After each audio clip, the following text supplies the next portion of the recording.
Swastiastu.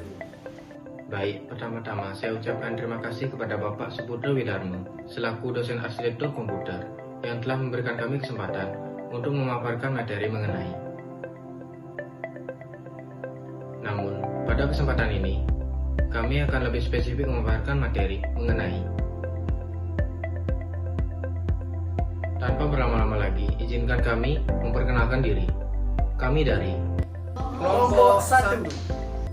Perkenalkan, nama saya Mardika Ardiawan, absen 07. Perkenalkan, nama saya Yohana Natasha Berginting dengan nomor absen 06. Perkenalkan, nama saya Egi Ngurah Krisna Sayawa dengan nomor absen 15.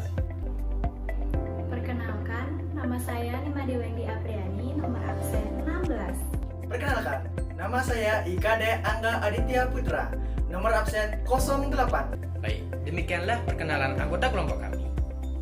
Pada kesempatan ini, saya akan langsung saja memulai presentasi mengenai pengamanan sistem jaringan komputer dengan teknologi firewall. Firewall didefinisikan sebagai sebuah komponen atau kumpulan komponen yang membatasi akses antara sebuah jaringan yang diproteksi dengan internet atau antara kumpulan-kumpulan jaringan lainnya. Secara umum, firewall dibagi menjadi dua, yaitu personal firewall dan network firewall. Personal firewall didesain untuk melindungi komputer yang terhubung ke jaringan dari akses yang tidak dikehendaki. Dan yang kedua yaitu network firewall didesain untuk melindungi jaringan secara keseluruhan dari berbagai serangan. Contoh dari firewall ini yaitu Microsoft Internet Security dan Acceleration Server.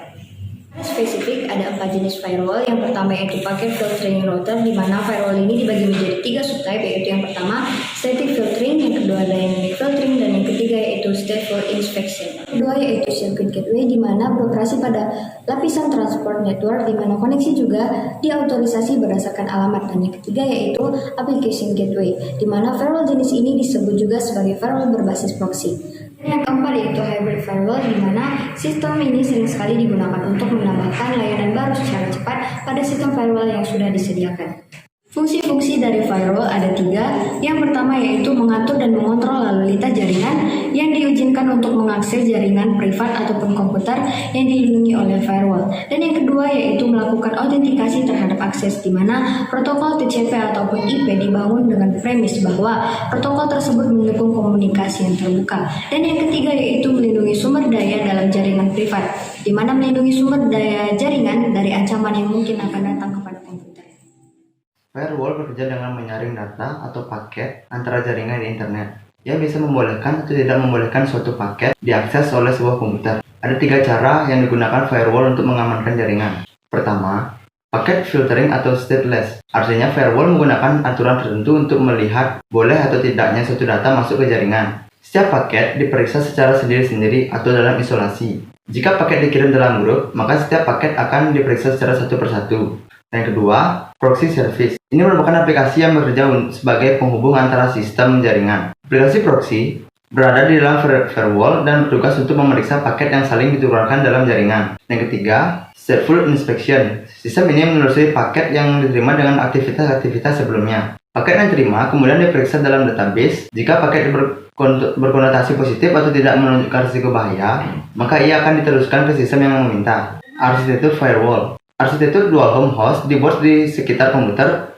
Dual home host menggunakan sebuah komputer dengan atau paling sedikit 2 network interface. Interface pertama dihubungkan dengan jaringan internal dan yang lainnya dengan internet. Yang kedua, arsitektur scaling host menyediakan servis dari sebuah host pada jaringan internal dengan menggunakan router yang terpisah. Pada arsitektur ini, pengamanan utama dilakukan dengan packet filtering. Kemudian, arsitektur scaled subnet. Arsitektur scaled subnet menambahkan sebuah layar pengaman tambah pada arsitektur scaled host, yaitu dengan menambahkan sebuah jaringan perimeter yang lebih mengisolasi jaringan internal dari jaringan internet.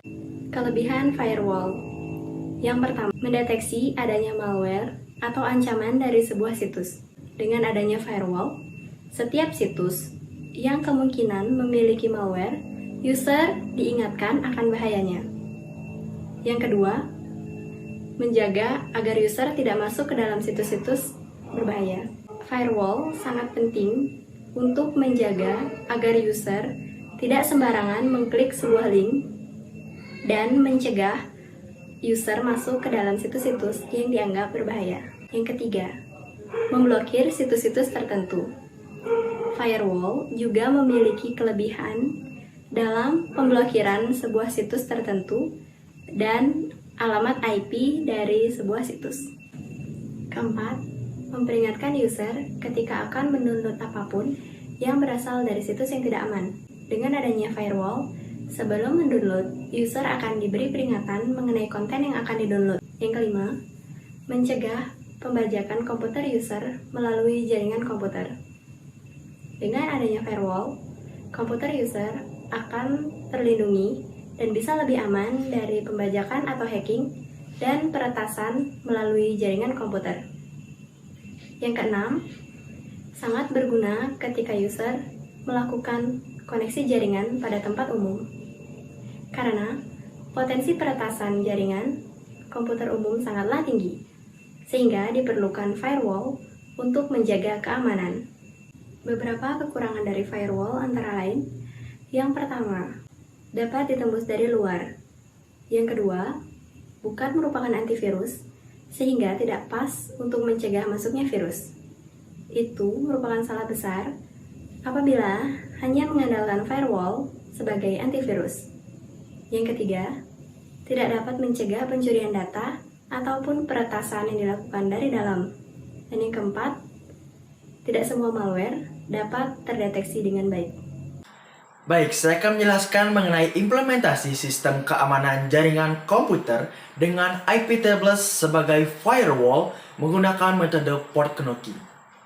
Orang yang melihat jahat dapat berasal dari alamat IP terpercaya sekalipun. Maka dari itu metode port knocking merupakan salah satu solusinya.